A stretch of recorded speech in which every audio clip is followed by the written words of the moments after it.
ana lamini cɛ faramuso ka denmisɛnnin bɛ bakɔrɔ garan gejulu kamara ni y'an sigilen kunnafoni bala kɛnɛ kan wale ɲuman dɔn foli bɛ ta ka bɛɛ lajɛlen sɛgɛrɛ garan ge dugu ma jɛ kaba donso bɛɛ n'a kungo tafan don bilakun wɛrɛ tɛ anw na o de ye ka kumasoba ye magwɛn baara min bilalen bɛ ka ma kɔnɔ n'o ye kalimu taba ka magwɛn ye k'an ka ɲɛfɔ todunkan na an filɛ nin o kɛnɛba in de kan garan ge jamajɛ baara de bɛ jɛ ka fɔ kɔnɔ yan maa naani kɛmɛ k'i sɔnni da baara ka sɔgɔlen na nɛgɛ kɛrɛfɛ juru bɛ jibi bolo e n'ale jɛra ka bali dayɛlɛ min ye kunnafoni bala o ye nɛgɛ kaɲa 11 sanka 30 an filɛ n'o waati kɛrɛnkɛrɛnnen kɔnɔ sabu arajo baara yɛrɛ ye waati ye Granke arajo jigafo officiel ni YouTube o bɛ nɛgɛ tigi yɛrɛ bolo n'o ye ale jakite son duman ni jaduma min y'o ɲɛmaya b'ale bolo alamisa o alamisa e ni ne an m'an sɔrɔ sigi kunnafoni sɛbɛnw kan ni k'a lakale kelen kelen janko lamɛnnikɛlaw bɛ se ka faamuyali kɛ e ko cogo di karamɔgɔ Buwa namu an wasalen an ye ɲɔgɔn sɔrɔ kɛnɛ kɔnɔ namu alamisa donya wa alamisa o alamisa de don o la sa sɛbɛnfuraw n'u bɔra an de b'an ka tɔmɔta tɔmɔ ka n'o da ɲɛkɔrɔ lamɛnjɛkulu jamana in kɔnɔ a n'a kɔ kan ka se k'u ni lafiya kunnafoniko o sira fɛ namu Granke o tuma nin y'an donkan ye sabu lamɛnnikɛlaw ye ko faamuya ka ban Granke u b'u labɛn an bɛ kɛnɛ to jibi bolo ale ka tɛmɛ ni piliso ye o bɛ arajo baara ja an sera k'an wasa an nisɔndiyalen an seginna an kɔ ka na tabaliba in kan sisan sɛbɛnfuraw u tali de bɛna dabɔ o tuma e b'i bolo don bala kɔnɔ ni fɔlɔ min bɔra i k'o fɔ maaw ye Granke joona joona ne bɛ n tigɛ don Kulukoro info maa min ka sɛbɛnni don o ye la rédaction u bɛɛ lajɛlen jɛra ka min sɛbɛn sɛbɛnnikɛla ko a ko min ye EID a boloda ko 29 sɛbɛnnikɛla ko o de bolodara kunun sɛbɛnnikɛla ko a ko espace d'interpellation démocratique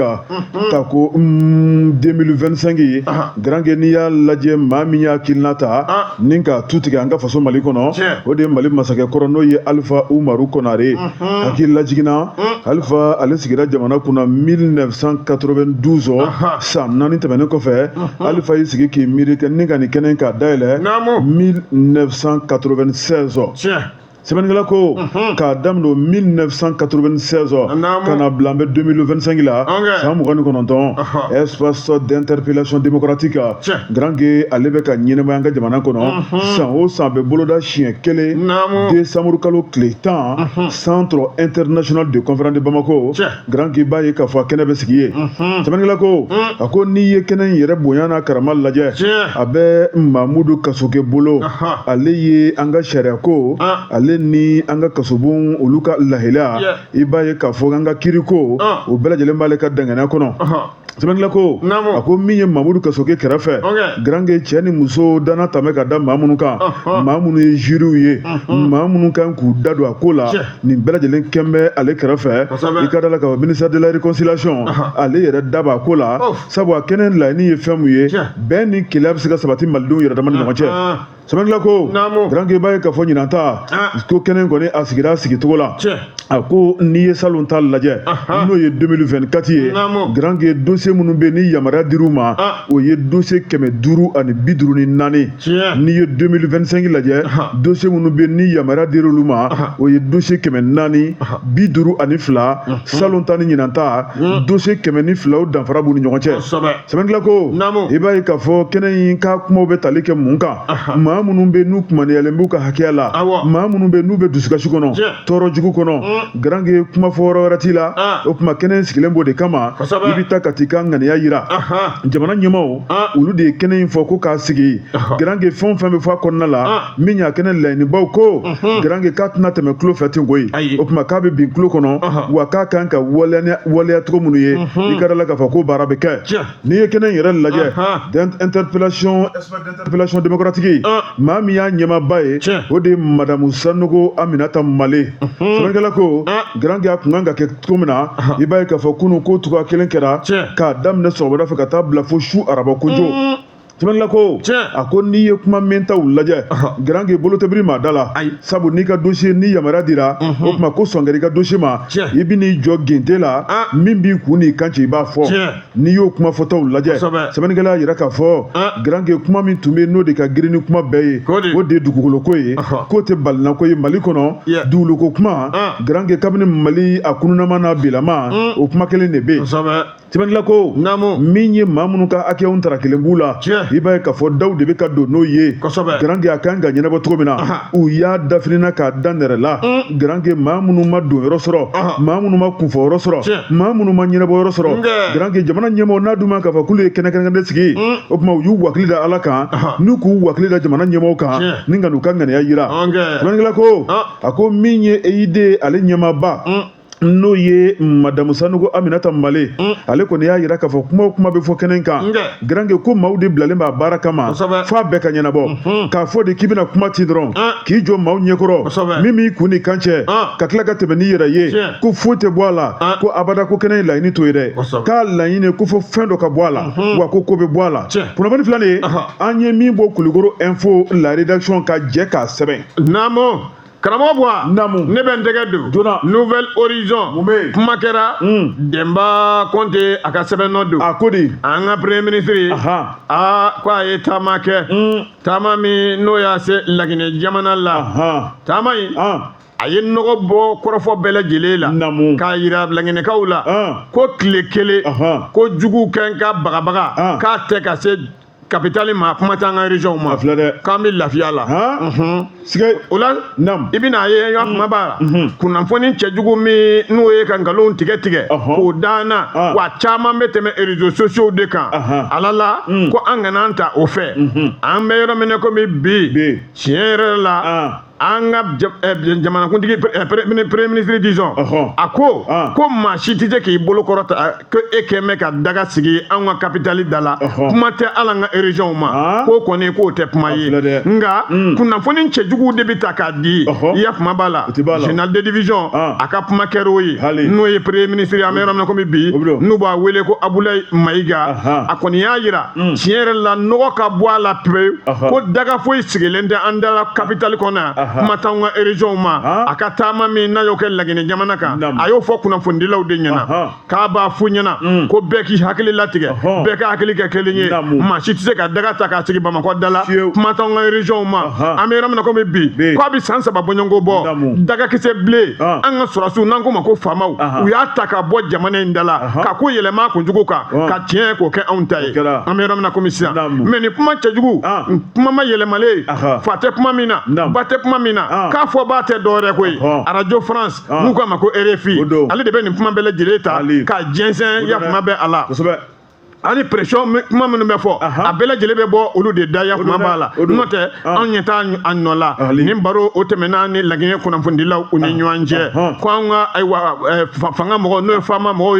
ye k'u ye ko bɛɛ yɛlɛma k'a bɛɛ lajɛlen ka ta k'a bɛ san 3 bɔɲɔgɔnko bɔ an bɛ yɔrɔ min na komi sisan mais kuma minnu bɛ fɔ kɛrɛfɛ ko a ye t'aw ci la premier ministre ka kuma don an bɛ yɔrɔ min na komi sisan maliyɛnw tiɲɛ yɛrɛ la an k'a fɔ k'an ka sɔrɔsiw k'u bɛ baara la wa k'u kɛ mɛn ka dagakisɛ bilen ta k'o sigi groupe armé da la n'o ye terroriste ye n'an k'o ma ko gati maaw o la sa a ye kɔrɔfɔ ta kɔrɔfɔ min n'a y'o ta k'o ɲɛsin tajiko fana la ale mun ye premier ministre a ko a n'a ka gouvernement maa bɛɛ lajɛlen k'u ye baara min kɛ yaasa faso bɛ se ka lafiya sɔrɔ tajiko la ko bɛɛ bɔ o kalama o man tɛmɛ ka bɔ yen nin waati ayiwa sitɛr ni bolilaw o n'a tɔw k'u bɛ foli ni tanu ta k'o ɲɛsin olu bɛɛ lajɛlen ma o la sa a ye nin kɔrɔfɔ bɛɛ lajɛlen fɔ Laginɛ o kunnafonidilaw de ɲɛna yafama b'a la nka dɔwɛrɛ tɛ koyi kuma kunnafoni cɛjugu de bɛ ta sanga ni waati k'o ta k'o ɲɛsin an ka jamana in na k'an tɔgɔ tiɲɛ ka sɔrɔ foyi n'o bɔra yen i bɛna ye an ka jamanakuntigi an ka premier ministre disons a ko an ka sɔrɔsiw k'u bɛ baara min na bi ko bɛɛ lajɛlen ɲɛ bɛ a la a ka visite kɔnɔna la ɲininkaliw sɛmɛnna la kunnafonidilaw fɛ a ko a wasalen de b'u jaabi a ye ani Laginɛ faamaw u jɛra ka baara mun kɛ ko wasa dan de don Yakuma b'a la a ko tuguni hakilila jigila gɛlɛya taara ka da jamanaba in kan n'o ye Maliba ye an ka Mali kura CEDEAO mɔgɔw fɛ o gɛlɛya kɔnɔ Laginɛkaw u yera an kɛrɛfɛ k'an dɛmɛ ani dɛmɛ di dɛmɛ ye sɛbɛn an y'a bɔ nouvelle région kɔnɔ Demba Kɔnte a ka sɛbɛn don Garankɛ n tɛ fili n ka ba ma o y'a n'a wolo ye ni wolo bɔra la bi ko i fila ma Nouvelle Horizon sɛbɛnnikɛla o ye Mahamadi Ture Mahamadi ko Garankɛ su min bɛ diya kabini tile bin waati i b'o ko dɔn dɔɔni sɛbɛnnikɛla ko a ko min ye faso Maliba ye a ko ni Ala ni kira sɔnna ma Garankɛ Mali jali ka kɛ n tama k'alo tɛ waati jan ye an ka taa Kidali Mali région 8 na sɛbɛnnikɛla ko a ko n'i y'a lajɛ jɛrɛjɛkulu mun sigilen bɛ bɛn ni kelenya sabatili mu an ka jamanadenw yɛrɛ dama ni ɲɔgɔn cɛ Garankɛ olu ye baaraba dɔ kɛ ni ka bɔ n'o ye dibi la ka na bila kɛnɛkisɛ jɛ kan jamana gouvernement min ye gouverneur ɲɛkɔrɔ sɛbɛnnikɛla ko a ko o baara in bɛ tali kɛ mun kan sabu sigikafɔ minnu kɛra an ka jamana in kɔnɔ laɲini minnu kɛra an ka jamanadenw fɛ sigikafɔ baara kɔnɔna la Garankɛ k'a yira k'a fɔ ko gɛlɛya bɛ Mali kɔnɔ an b'a ɲɛnabɔ an ni ɲɔgɔn cɛ maa wɛrɛ da kana don a la fini nɔgɔlen o de bɛ k'o bonju la sɛbɛnnikɛla ko Garankɛ min y'o kuma ninnu bɛɛ lajɛlen fɔlen kɔ ka ban o sigi minnu dadara ɲɔgɔn kan maa caman bɛ yen ko kulo kunnandi o de bɛ ladilikan mɛn sɛbɛnnikɛla ko a ko faso maliden caman bɛ yen maa minnu tun dɔw ye sɔrɔsi ye dɔw yɛrɛ ye civil ye ni ka don bamanciya la ka ɲɛmaci ka bila u ka jamana la Garankɛ ni ka muru ni marifa ta ni k'u ka jamanadenw fa ni k'u ka jamana bilisa ɲagami o kuma ko maa caman seginna dɛ sɛbɛnnikɛla ko a ko kuma in bɛ tali kɛ olu de ka ko kan min kɔni o maa 10 bɛ yen Garankɛ marifa jugubaw b'u bolo u n'u ka kɛlɛkɛminɛ Garankɛ u n'u ka kɛlɛkɛ mobili k'u y'u sigi k'u miiri ni olu y'u ka jamana buruja ni ka jamana kɛlɛ Garankɛ k'olu sigiyɔrɔ bɛ taa kɛ yɔrɔ jumɛn ye jamana min bɛ yen ni kɛlɛ b'a kɔnɔ fitinɛ b'a kɔnɔ olu musow b'a kɔnɔ u balimaw b'a kɔnɔ n'olu ye tɔɔrɔ jugu ta k'olu sɛgɛrɛ o tuma k'olu bɛna kɛ mun ye don dɔ ɲininkali gɛlɛn sɛbɛnnikɛla ko Garankɛ min ye ni bamanci kɔrɔw ye u yɛrɛ y'u sigi k'u miiri k'a dɔn k'a fɔ ko hakɛ bɛ diɲɛ ko bɛɛ la olu ye dɔ kɛ ni bamanciya na u ɲɛ t'a nafa la fo tiɲɛni ye Garankɛ k'u kɔni y'a lajɛ sa ni ka segin kɔ boloda o tuma k'a yira k'a fɔ k'u ye ko kɛ k'u nimisara o tuma u n'u bolofɛnw k'u nana k'u jamana fɛn fɛn ka di jamana ye ko jamana k'o ta k'u sɛgɛrɛ k'olu kɔni ye min kɛ ɛlɛ ni Garankɛ ko ni nimisa b'u la bi ko de nimisa b'u la k'u ka jamana kɛlɛ sɛbɛnnikɛla ko Garankɛ min ye Elajo Gamu ye ale ye u bisimila kosɛbɛ ale min ye Kidali ale gouverneur ba ka taa bila mairie la ale ni jamana finitigilaka minnu bɛ yen Garankɛ fɛn fɛn b'u bolo u y'a bɛɛ lajɛlen di k'u bolo fila kɔrɔtan min y'u ka mobiliw ye k'o tile da tabali kan k'a yira k'a fɔ ɛlɛ ni an filɛ nin ye fɛn fɛn ka di jamana k'o kɛ Garankɛ n'i y'i yɛrɛ labila jamana ye jamana t'i bɔgɔ t'i nɛni o tuma min kan ka kɛ hakili kunna Garankɛ o baaraw bɛ boloda min kɔni ye DDR ye o min daminɛna an bɛ don min na ko bi maa bɛ se k'a bila o fana minɛn kɔnɔ maa minnu bɛ fɛ ka kɛ Mali kɛlɛkɛcɛ kura ye olu bɛ t'o baara la minnu bɛ fɛ ka kɛ ko wɛrɛ ye Garankɛ DDR fana b'olu bila ka t'o baaraw la nka min bɛ fɔ nin ko in na ko nin ye tamasere ɲumanba de ye ka bɔ bamanciya la ka na fara fasoden ɲumanw kan Garankɛ ko ni bɛɛ lajɛlen ninnu ladege ko Mali kɛlɛ kɔni k'a bɛ ban kunnafoni filɛ nin ye an ye min bɔ Nouvelle Horizon kɔnɔ Mahamadi Ture ale ka sɛbɛnni don Elajo Grand Kijulu Kamara ni fɛn min sɔrɔ a b'i kunu kana sɔn abada o k'i nɛmu n bala tɔgɔ bɛ di ne bɛ n tɛgɛ don a don joona Soir de Bamako mun bɛ yen Laya Jara a ye tɛgɛ nɔ bila Jarakɛ ko di ko wote k'a dabɔlen don chambre de commerce et d'industrie du Mali a kɔnɔna la maa 3 de y'i kanbɔ milliardaire o sigiyɔrɔ nɔfɛ Manju Sɛpara kɔrɔfɔ a mɛ yɔrɔ min na komi sisan Manju yɛrɛ kɔni a ko k'a fana b'a kanbɔ sabu sigiyɔrɔ in a t'a fɛ k'a lankolonya maa 2 fana y'i kanbɔ kalafili ko la n'o ye Manju ayiwa a place ye o tali ye muso kelen b'o la u k'a ma ko Kajatula muso in ye muso cɛsirilen ye jagokɛlaba baarakɛlaba o fana ma tɛmɛ ka bɔ yen maa wɛrɛ fana bɛ yen n'o y'i kanbɔ Aruna Kandɛ ko jeune opérateur économique yo ye président de la chambre régionale du district Bamako ale o ye ko ni ma fila ni opérateur économique fila a ku kɛmɛ ka wuli ka jɔkɛ k'u cɛsiri ni cɛsiri jala ye k'u b'u kwada Manju Sembara a ko a la kalafili min n'o bɛna kɛ chambre de commerce et du Mali o maaw ni ɲɔgɔn cɛ ayiwa an bɛ yɔrɔ min na sisan ko candidat k'u wulilen bɛ u ka wuli ka jɔ la dɛ ko u kɔni b'a fɛ ka min kɛ ni an ka président Manju Sembara u b'a fɛ ka place minɛ a la dɛ ni maa fila k'u y'u ka campagne dabɔ ka ban u b'u ka baara tan ni fila la nka n'i ye jateminɛ kɛ ɲɛmakɔrɔ min bɛ Manju Sembara nin ye tɔndenw ka kuma ye dɛ nin t'an ka kuma ye an ɲɛ b'a sɛbɛnnin na k'a ka baara k'a ni sababa de ma bɛn a ye san waati min kɛ u kunna ɲɛmaya la o y'olu ka kuma ye Manju Sembara i bɛna ka na ye ko maa don a ye baara min kɛ k'a sini saba ma bɛn ɲɛmaya la yakuma b'a la o la sa ko n'i ye a ko den ɲɛkɔrɔ i b'a ye k'a mana ni fɛn ye fɛn si n'a bɛ na ni nafa ye chambre de commerce et d'industrie maaw ma jagoko la Mali yɛrɛ a bunna ko kan n'i y'a ko den ɲɛkɔrɔ u b'a fɔ cogo min ni Manju Sembara maa caman ka fɔ la président min don k'u ye présidentw caman ye a ko Manju ta ɲɔgɔnna ko o tɛ ko Manju k'a ma baara kɛ k'a ma hakilila baara kɛ fiyewu min b'a to chambre de commerce o maaw u ka bureau ba u bɛ fɛn min ɲini laɲini bɛ se ka kɛ sɔrɔfɛn ye cogo min na hali kasabeko sira fɛ o de la u kɔni bɛ ka wuli ka jɔ kɛ kalafili min kɔni dabɔlen don ala la ko ni maa fila wulilen bɛ k'u k'a da a kɔ a la yaasa k'u b'a sigiyɔrɔ minɛ a la a fana sigilen tɛ ten koyi ko npogotigi barakurunbatigi ko ni cɛsirijala k'o tɛ ban koyi a fana wulilen bɛ a n'a ka directeur de campagne k'u wulila ka taama Maganta Bere u y'o ta u fana bɛ taa se maaw ma ka taa ka t'u kalifa u y'o kɛ dɔgɔkun o tɛmɛnen na yaasa a fana bɛ taa ka taa garisɛgɛ o cogoya lajɛ nka ni maa fila kɔni tiɲɛ yɛrɛ la u b'u sɔn dɛ kalafili in kɔni a kan ka kɛ marisi kalo tile marisi kalo san 2026 nka a don kelen na waati kelen ministre de tutelle n'o ye ministre de l'industrie du textile du commerce disons Alassane Diallo ale de bɛ n'i da don a kɔrɔfɔ la k'a bɛɛ lajɛlen ka bugunantigɛ février kalo tile 8 san 2026 ko élection bɛ kɛ n'o ye mamuruw ye o ye bɛɛ bɛn maa 100 ani maa 47 ma suppléant 147 assemblée consulaire i bɛna ka na ye ko o de kɔni bɛna ka na président ka na ta président ka sigili k'o baaraw k'olu bɛɛ lajɛlen k'o kɛ président min n'o kɔni bɛ ta assemblée o de b'o ta nka vice président o maa 9 olu fana bɛ yakuma b'a la olu de bɛ tɔw ta section olu kɔnɔna la yakuma bɛ a la an kɔni bɛ yɔrɔ min Manju mandat ko tiɲɛ yɛrɛ la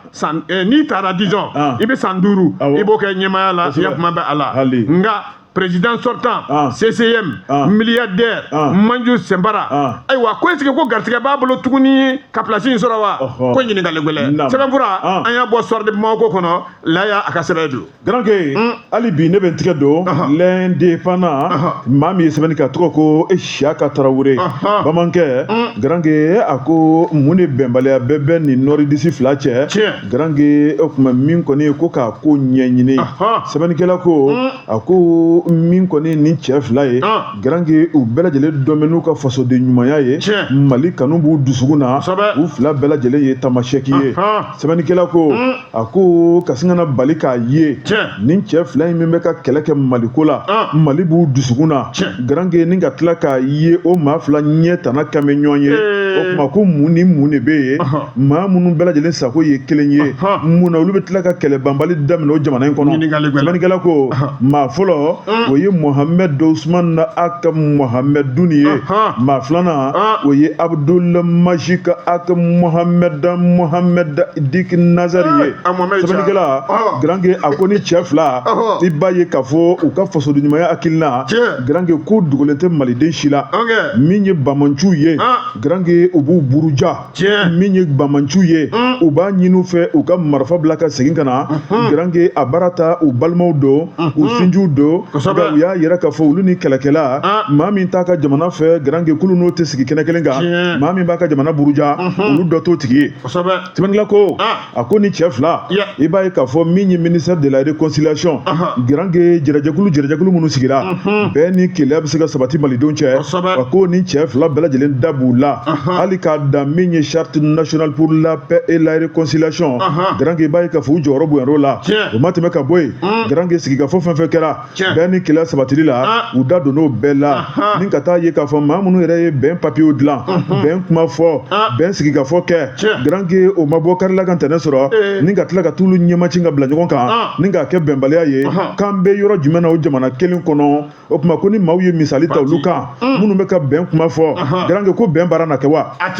sɛbɛnnikɛla ko a ko n'i y'u lajɛ u jɔyɔrɔ ka bon kosɛbɛ garange jamatigiw don u fɛlen don kosɛbɛ n'i ye kɔrɔnfɛla lajɛ garange ni maa kelen kelen n'u kumana garange maaw de bɛ dɔw la ka tugu nɔfɛ o tuma ko n'olu ye ni bɛnbaliya daminɛ ko maa bɛ se k'a fɔ sa ko bɛnbaliya kɔni bɛ sɔn ka daminɛ an ka kɔrɔn fɛ dɛ k'a sababu kɛ ni cɛ fila ka bɛnbaliya ye min ye okumu kɔnɔna ye garange ministère de la réconciliation nationale min ye général de corps d'armée Ismaël Wake o min nujuru tun bɛ k'a d'ale ma garange ale kɔni sigi k'i miiri ni ji ye jifilen sara a min b'a kamana bɛ guwa min kɔni ni cɛ fila ka bɛnbaliya k'ale tɛna ɲini yɔrɔ janna ko ye garange k'u ka baara minnu bɛ ka k'ale ka ministériso la ale y'u gulon k'u suspend o tuma k'u dabɔ a bɛɛ la ala n'u ka bɛnbaliya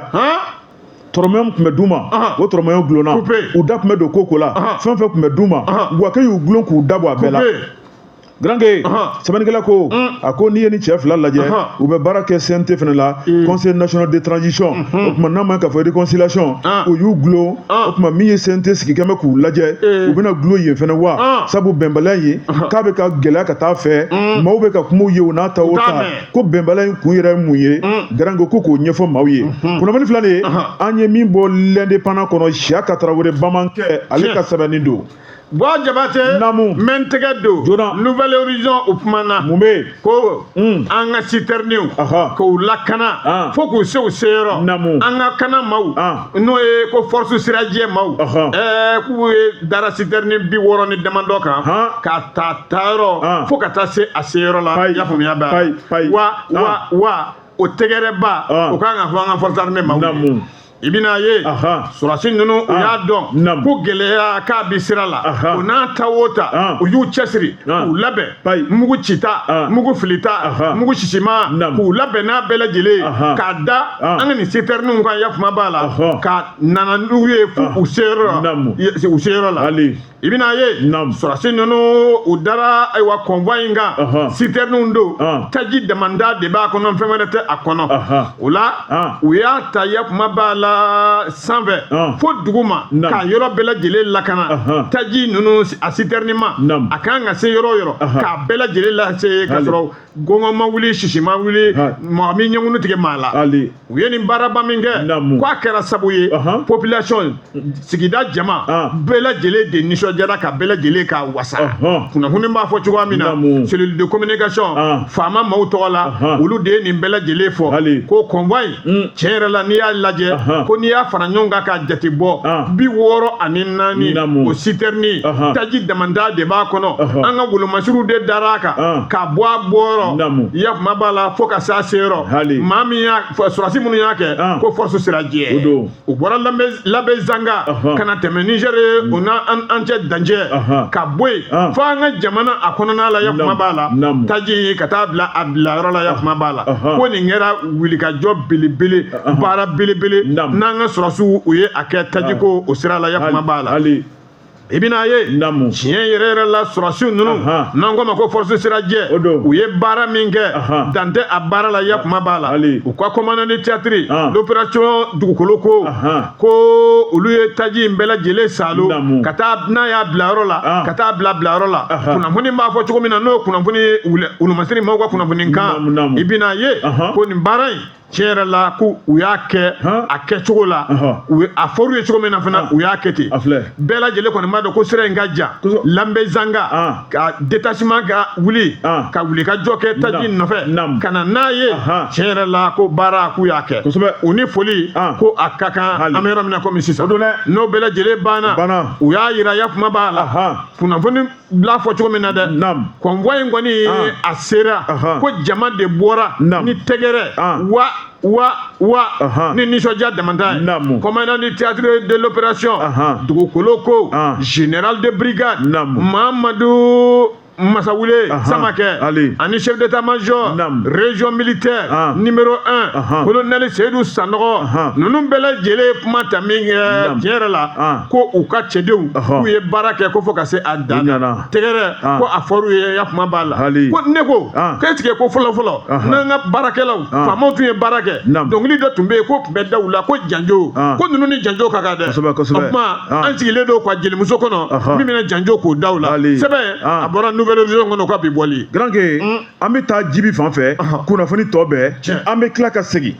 n balan dayɛlɛ k'i tɛgɛ don i ni sɛbɛnfura min ma bɔ yen k'o da limanaw tulo kan Elhadji Grand Kidjo la ne bɛ n tɛgɛ don le fanal la maa min ye sɛbɛnni kɛ u ye la rédaction bɛɛ lajɛlen jɛra ni ka min sɛbɛn Granke a ko min ye lamu dɔ kunkanko bi yan sɛbɛnnikɛla ko a ko ale de kɔni bɛ ka nisɔndiya ta ni ka maaw sɛgɛrɛ sɛbɛnnikɛla ko a ko lamu in a tɔgɔ ye ko Dorko Titan sɛbɛnnikɛla ko Granke kabini lawale la i b'a ye k'a fɔ min kɔni ye gatugu ye u mago bɛ lamu na min kɔni ye bomosi ye ni k'a dala kɛɲɛ sɛbɛnnikɛla ko dugu ma jɛ ka ban Granke maa minnu bɛ ni olu de b'u ɲɛsin lamu sanyɔrɔ ma ni k'u bolo da min ye lamukalaw kan o tigilamɔgɔw de ka ca ni k'u arajini ni k'u kɛ bulanbulani ye Granke jango ka to ka yecogo ɲuman wɛrɛ sɔrɔ sɛbɛnnikɛla ko a ko n'i y'o lajɛ Granke b'a ye k'a fɔ o jigi yɔrɔ a n'o danaya i b'a ye k'a fɔ ko kunko gɛlɛyalen bɛ nka min ye nin lamu in ye ko n'o ye lamu daduma Dorko Titan Granke ale kɔni nana don jigiya la ni ka se k'o lafiya ta ka malidenw sɛgɛrɛ Granke fɛn o fɛn n'a ɲɛna i b'a ye k'a fɔ a ɲuguɲugu n'a ɲagaɲaga bɛ ca maa caman bɛ yen olu kɔni tun don bɛ min ye cuwatiɲɛw ye k'a yira k'a fɔ k'a da ka go Granke lamu ta kun ye fɛn mun ye k'a to mako ɲa Granke ko nin bɛ se ka kɛ cogo di n'i ye lamu in da lajɛ i bɛ k'a lajɛ a bɛ komi a bɛ ɲini k'i tigɛ lajɛli fɛ janko ni k'a da i farisogo la Granke ko ye juguya kuma ye nka a bɛ don min na ko bi Granke maa minnu kɔni tun bɛ ka funufunu ta sɛbɛnnikɛla ko a bɛɛ lajɛlen kɔni bolo jiginna k'a sababu kɛ min ye i bɛ kuma fɔ fɛn mun kama Granke n'i y'a ye k'a fɔ i ka fɔta ani min b'a ko la kelenw tɛ e yɛrɛ bɛ tiɲɛ ni nkalon bange ka bɔ ɲɔgɔn na sɛbɛnnikɛla ko a ko lamu Dorko Titan Granke k'a kɛmɛ samalaɲɔ ye bi lamu tɔw ni ɲɔgɔn cɛ an ka jamana in kɔnɔ cɛ ni muso maa o maa bɛ baara kɛ lamu na bɛɛ lajɛlen dalaminɛkan ye kelen ye kunnafoni filani ye an ye min bɔ le fanali kɔnɔ k'a sɔrɔ la rédaction ka jɛ k'a sɛbɛn Bois Jabate reflet d'Afrique mun bɛ yen sanyɛlɛma fɛti ko i da se bɛ jiri mɔ dɛ a fɔ yiri n'a ladɔn a fɔ de ma ten yiri n'a ladɔn bi ye kalo tile 11 a fɛtiba fɛti o fana tɔ tora tile 10 ani ɲari mugan sa kɛ mugan ni fara 11 kan 31 o tɔ ye mugan ye awɔ an ka sɛko an ka sagako an ka sogoko fo bɛɛ de bɛ ɲɛɲini ka bɛn nin don ma o don dɛ laada dun 31 a ɲuguɲugu ka ca dɛ laada bila man di dɛ o ye tiɲɛ Amadu den k'a fɔ ne ye ko ni an ye kuma daminɛ ko 31 ko directeur ko misi kelen ko k'o faga ko baarakɛla bɛɛ a ka kuma man ɲa 31 misi tɛ sogo duman ye o don kabamafɛnw de ye sogo duman ye o don n'aw kungo an ka nin sɛ hakɛya ɲini an ka nin kami hakɛya ɲini an ka nin pisɔn hakɛya ɲini an ka nin kulogolo hakɛya ɲini o kuma don ka di tulo la nka misi o ye selincini ye komi e bila anw ɲɛ ka ban an k'a k'e ta ɲɛ kɛ a b'a ɲɛnabɔ karamɔgɔ Bois an ka da don reflet d'Afrique sanyɛlɛma seli ala la u kɛn bɛ ka bugunnatigɛ ko de kan ko ayiwa dutigiw an ka jamanaba in kɔnɔ k'u b'u yɛrɛ deli ayiwa gɛlɛya ani nɔgɔya la cogo jumɛn de la i bɛna ye nin fɛti ko in na Maliba kɔnɔ bɛɛ b'a dɔn décembre kalo n'a sera ko ɲugu ani ɲaga o de bɛ dabɔ o don dɛ ɲɛnajɛ bɛ daminɛ fan bɛɛ lajɛlen fɛ surtout an ka sugu kɔnɔlaw k'i bɛ mankan ye tamaniw bɛ fɔ nin fɛn in de bɛ feere jɛmɛ bɛ fɔ mikɔrɔniw yɛrɛ sigilen don i y'a fɔ cogo min u b'o fɔ k'a kuncɛlen ko wantɛrɛ o la sa ɲinan san in i bɛna ka n'a ye bɛɛ kɔni b'a dɔn ko gɛlɛya o bɛ a kɔnɔ an bɛ yɔrɔnin min fɔ sisan bɛɛ lajɛlen ɲɛ bɛ a la sugu a ka gɛlɛn ni kiliyanw nana u t'u sin ka sanni kɛ u bɛ ɲininkali de dabɔ nin ye joli ye nin fana ye joli ye n'o kɛra k'a fɔ ko sanni kɛra yɔrɔ ayi dɛ o bɛ taa tuguni wari de tɛ o kosɛbɛ ni maa ma ye k'a bɛ taa sugu la k'i ka feerefɛn tɛrɛmɛ k'a lajɛ walahi a ka d'a ye kosɛbɛ nka min fɔra o de t'a kun kosɛbɛ an kɔni bɛ min dɔn gaw kɔnɔna la tiɲɛ la gɛlɛya bɛ yen n'o ye kasabeko gɛlɛya ye i bɛna ye ko sugu kɔnɔna la u sera dɔ ma sugunikura la Aminata légumes feerela de don ko animation ka ɲɛnajɛ k'a gan k'i b'a ye i b'a ye siyɛ o da ka gɛlɛn jɛgɛ kɛrɛ bɛɛ tɛ tulu fana bi ten maa bi maa la n'olu kun nana fɔlɔ k'olu tun bɛ se ka siyɛ kuturu san nka k'u kɛn bɛ ka kɛ siyɛ kilancɛ ye maa bi maa la o tun bɛ tulu san litiri 3 k'o kɛn bɛ ka kɛ litiri 1 ye k'u bɛ nafɛn damadɔni san k'o da a da la ka taa gan k'o kɛ n'o ye yaasa denbaya o bɛ se ka dumuni kɛ cogo min na Aminata légumes feerela don ale ka kuma o kɛra nin ye i bɛna ye fɛti denbaya a kɔnɔna la tiɲɛ yɛrɛ la ko maa caman bɛ yen k'olu tɛ ka sɛ dafalen ta dɛ ko caman bɛ yen k'olu tɛ ka sogo san dɛ ko dɔw fana b'u ɲɛsin jɛgɛ de la an bɛ yɔrɔnin min na komi sisan o la nin fɛn 3 k'o de bɛ da buna hadamadenw ɲɛkɔrɔ u b'a lajɛ u fanga bɛ se ka min ta n'i y'a ko ta k'a lajɛ ɲɛkɔrɔ kɔrɔfɔ fɔba a ye min fɔ tiɲɛ yɛrɛ la ko fɛn caman tɛ ka san an bɛ yɔrɔ min na komi sisan dɛ siyɛ kilancɛ sanba k'o de ka ca ko ka tɛmɛ siyɛ kuturu kan tulu n y'o fɔ k'o fana b'o cogoya kelen na nafɛn damadɔni k'o de bɛ san k'o kɛ k'a dafa yaasa denbaya a bɛ se ka a ni lahinɛ cogoya min na ko hali sogo sanbaga man ca bi ko pɔsi kɔnɔla k'o kɛ mɛ karatatata ko fɔ dɔw b'a fɔ k'an bolo bɛ ngologolo ko ka wulu bolo bɔ ngologolo quartier kɔnɔnaw la fɛti a kɛli k'a nɛmɛnɛmɛlen don denmisɛnnin dɔw bɛ yen k'olu b'u ta kɛ dogo la a ko kɔni ye dogo ye ko mɔgɔ bɛ mɔgɔ la yɔrɔ ni fɛti kun sera finikuraw bi san ko dɔw b'u ta kɔrɔlen nabɔ ka t'o bayɛlɛma maa minnu tun bɛ basɛnw ni borodew sa o ye tailleur dɔ ka kuma ye ko o mɔgɔ dɔgɔyalen don bi dɛ tiɲɛ yɛrɛ la ko caman kɔni bɛ yɛlɛmaniw de don u ka finikuraw la k'o ta k'o don fɛti a ɲɛkɔrɔla la n'i y'a ko lajɛ ko ka ɲɛnajɛ kɛ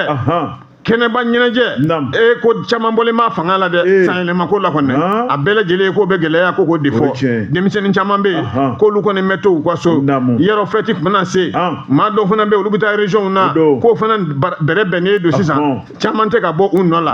fɛn bɛɛ sɔngɔ k'a ka gɛlɛya kuma b'a la o de la tiɲɛ yɛrɛ la ko n'a gɛlɛyara cogo cogo maa bɛ maa la olu b'u ta kɛ kini nama yɛrɛ kun k'a tila bɛɛ b'i ta nin yɔrɔ sɔrɔ o bɛ k'u ka fɛti o dumuni ya kuma bɛ a la nka a gɛlɛyara cogo cogo hinɛ ɲɔgɔn na ɲɔgɔn dɛmɛ k'o y'an da ye maa bi maa la n'olu y'u ta dabɔ olu gɛlɛlen don ka kɔrɔ u bɛ seli ɲɔgɔn fɛ u bɛ wuli ɲɔgɔn fɛ u tɛ wuli ɲɔgɔn fɛ olu kɔni ka baara ye ɲɔgɔn dɛmɛ nka fɛti tiɲɛ yɛrɛ la ɲinan ta in tiɲɛ k'a ko ka gɛlɛn dɛ jamana kɔnɔ a ko ka gɛlɛn kɔrɔfɔ an y'a bɔ reflet d'Afrique kɔnɔ Kumba Jakite a ka sɛbɛn don garanke san o san fɔlisen kelen dɔnsen kelen a bɛ fɔ ko waati ka gɛlɛn san bɛ karatatata nka e k'a to doni kelen kana jɔ i b'a ye k'a fɔ k'o bɛ se ka bali ka nɔgɔya o ye Ala ka sebaya ye sɛ tɛ ka san nafɛn kɛrɛbɛ tɛ garanke mobili min bɛ taa nafɛnw ta ka na taji de bɛ k'u la taji ko gɛlɛya n'a k'a tɔ la nka e k'i sigi a don kana jɔ garanke Ala de bɛna se ka na ni nɔgɔya ye Ala ye nɔgɔya masa ye dɛ o tuma Ala ka nɔgɔya kɛ yaasa maaw sago ye fɛn minnu ye garanke bɛɛ lajɛlen k'i sago sɔrɔ wa bɛɛ de b'i sago dɔn Ala ka bɛɛ sago k'i ye garanke buwa fayida dɔ bɛ yen n'i y'o fɔ a ko bɛ nɔgɔya e k'o fɔ an ye Jawuru Dawuda Jawuru Mamadu e y'o kalan yɔrɔ jumɛn Jawuru b'a yɛrɛ fɛ yen an ka baara yan karamɔgɔ b'a yɛrɛ fɛ yen Jawuru Dawuda Jawuru Mamadu y'o fɔ ko Ala b'o nɔgɔya a ma kɛ baara wɛrɛ ye an ka usazi baara usazi baara a ba dɔw ma nin f'i ye Garange Nabu fɛn banbali ja tɛ dɔn kunnafoniw tun b'an bolo kɔrɔ bi alamisa décembre kalo tile 11 Garange nin bɛ dan sigi o la wale ɲuman dɔn foli bɛ ta ka bɛɛ lajɛlen sɛgɛrɛ Garange ko bɛɛ ni ce u ka danaya la bɛɛ ni ce u ka bonya la radio Jegafo lamɛnliko ɲuman la Garange an b'o de fɔ waati bɛɛ maaw de kɛmɛ ka juru don anw na k'a ka baara kɛcogo ka d'an ye Garange an bɛ ko bɛɛ lajɛlen kɛ jango ka se ka nisɔndiya ta ne ka radio Jegafo lamɛnbagaw sɛgɛrɛ k'u ni ce ala k'an to ɲɔgɔn ye Garange ni foli kɛra n'o ye foroba foli ye tun bɛ nɛgɛ la ka Jibi fo ka waleɲuman dɔn nɛgɛtigi n'o ye Amɛ Jakite ale kunkolo bɛ YouTube la ale ni radio Jegafo officiel ale ni TikTok k'a fo ka waleɲuman dɔn e ni ne alamisa o ye laada ye Jegafo ka kunnafoni bala kɛnɛ kan nka sini dɔgɔkun bɛ kuncɛ ni Dabaka Fatiya Dabaka kutuba ye a kɛ to b'o kan sɔli ala Mohamɛd